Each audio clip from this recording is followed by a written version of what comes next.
ওই যে কে যেন আজহার নাকি মাজার একজন আসলে আগে ওরা খাইছে এখন এরা খেতে চায় না, কি বলছে না? মিজানুর রহমান আজহারী সাহেব তার যশোরের মাহফিলে বলেছেন, দেশে আহামরি কোনো পরিবর্তন আসে নাই, এক দল খেয়ে গেছে আর এক দল খাওয়ার জন্য বসে আছে। আপনারা বলেন উনি কি কথাটা ভুল বলেছেন না ঠিক বলেছেন? আপনারা বাঘের মতো আমাকে উত্তর দিবেন আওয়াজ করে। প্রিয় কলিজার টুকরা রংপুরের ভাইরা, আজহারী সাহেব কি কোনো দলের নাম উল্লেখ করেছিলেন?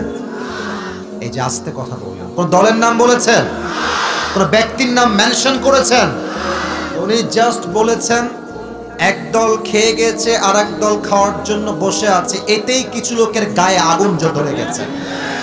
আমরা কোনো দলের নাম উল্লেখ করি না। আচ্ছা, মনে করেন যে আজহারী সাহেব কোন দলের নাম উল্লেখ করেই ফেলেছেন, কোন দলের নাম এক্স্যাক্টলি মেনশন করেছেন, তো আমাদের কি জনগণ হিসেবে বাক স্বাধীনতা নেই?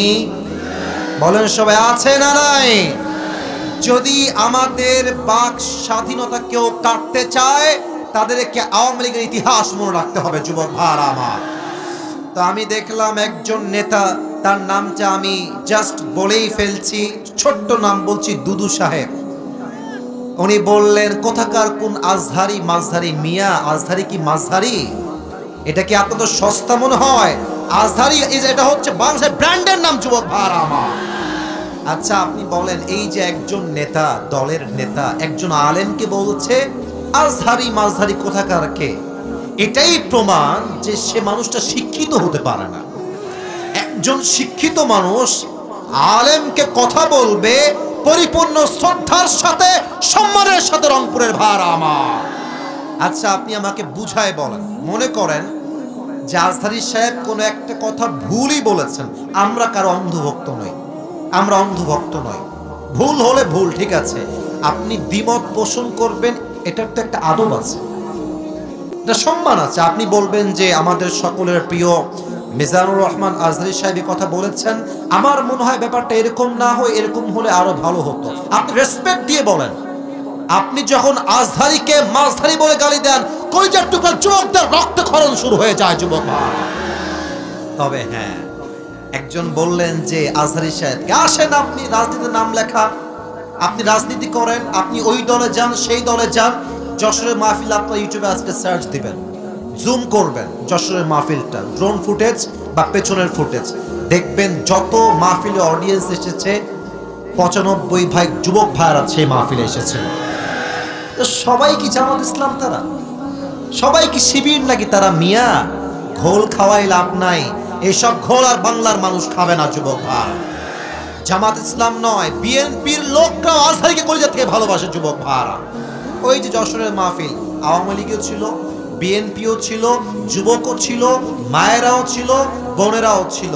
অতএব আমাদের ভালোবাসা দলের জন্য নয়, জামাতের জন্য নয়, কোন ব্যক্তির জন্য নয়, আমাদের ভালোবাসা একমাত্র কোরআনের ভালোবাসা, একমাত্র আল্লাহর জন্য ভালোবাসা এটা।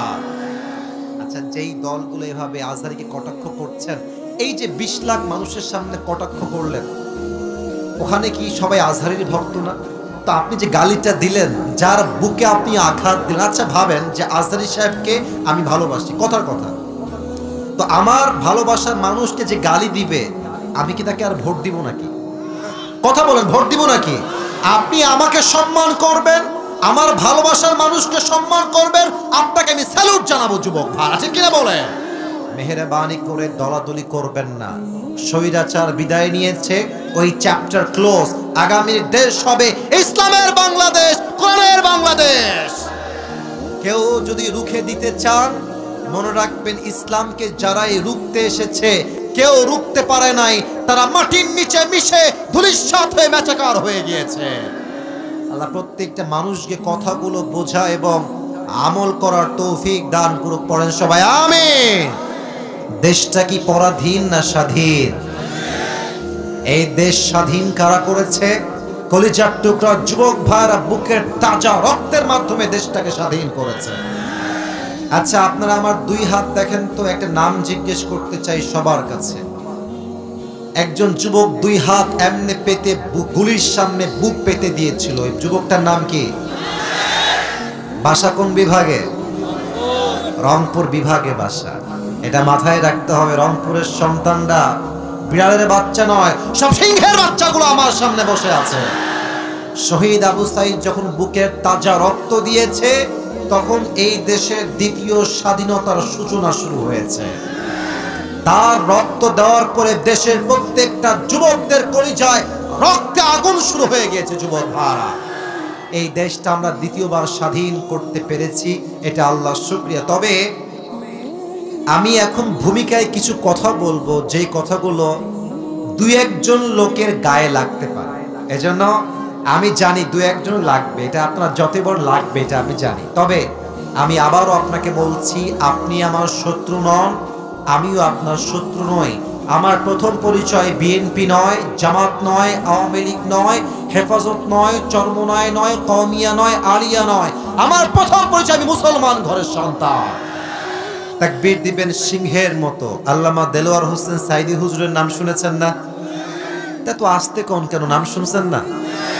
হুজুর বলতেন যে বিড়ালের মতো 500 বছর বেঁচে থাকার কোনো দাম নাই, সিংহের মতো 1 ঘন্টা গর্জন দিয়ে আমরা বাঁচতে চাই। নারে তাকবীর। আল কোরআনের আলো, আল হাদিসের আলো, কোরআন হাদিস যেখানে, আলেম ওলামা যেখানে, রংপুরবাসী যেখানে, আল্লাহ তাআলা যেন এই স্লোগানকে কবুল করে। পড়েন সবাই আমিন। আলোচনা খুব লম্বা হবে না, অলরেডি আপনারা আমার 35 মিনিট নষ্ট করে দিয়েছেন। যতটুকু পারা যায় কনস্ট্রাকটিভলি একটা সূরা থেকে তাফসীর পেশ করতে চাই অল্প সময়ের ভেতরে। শোনেন ভালো, কাজে দিবে আপনার। লম্বা ওয়াজ দিয়ে কাজ হবে না যদি আপনি ওয়াজের মর্ম না বোঝেন। অল্প ওয়াজ দিয়ে সেই কাজ হবে যদি আপনি কথা বুঝে থাকেন। যুবক ভাইরা, ঠিক কিনা বলেন?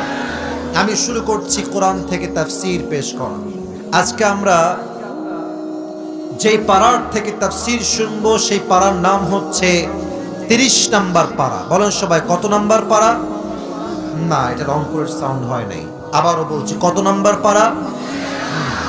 এটা রংপুরের সাউন্ড হয়েছে। যেই সূরা থেকে আমরা তাফসীর পেশ করব, সূরাটার নাম হচ্ছে সূরাতুদ দুহা। রংপুরের ভাড়া, সূরাটার নাম দুহা। কোরআনুল কারীমের সূরা সংখ্যা অনুযায়ী এই সূরার নাম্বার হচ্ছে 93, 93তম সূরা। বলেন সবাই, কত নাম্বার সূরা? 93তম সূরা। এই সূরার আয়াত সংখ্যা হচ্ছে মোট 11টা। বলেন সবাই, কয়টা? শেষ ইনফরমেশন অ্যাবাউট দিস সূরা। এই সূরার রুকু সংখ্যা হচ্ছে মোট 1টা। বলেন সবাই, কয়টা? তাহলে আরেকবার বলি, বেসিক ইনফরমেশন মাথায় রাখবেন, আজীবন কাজে দিবে। পারা নাম্বার 30। বলেন সবাই, পারা নাম্বার কত? সূরা নাম্বার 93। সূরা নাম্বার কত? আয়াত সংখ্যা মোট 10টা না 11টা? আর রুকু সংখ্যা 2টা না 1টা? 1টা। এবার আসুন আমরা মূল কথায় ফিরে যাই। এই সূরার সেন্ট্রাল থিম বা সাবজেক্ট ম্যাটার, মূল আলোচ্য বিষয় হচ্ছে একটা। সেটা আমি এক বাক্যে বলছি। মূল মেসেজ হচ্ছে একটা, never lose hope and never be frustrated. যত যাই হয়ে যাক, যত কষ্ট আসুক, হতাশ হওয়া যাবে না। ভরসা রাখতে হবে এক সত্তার উপরে। তিনি কে?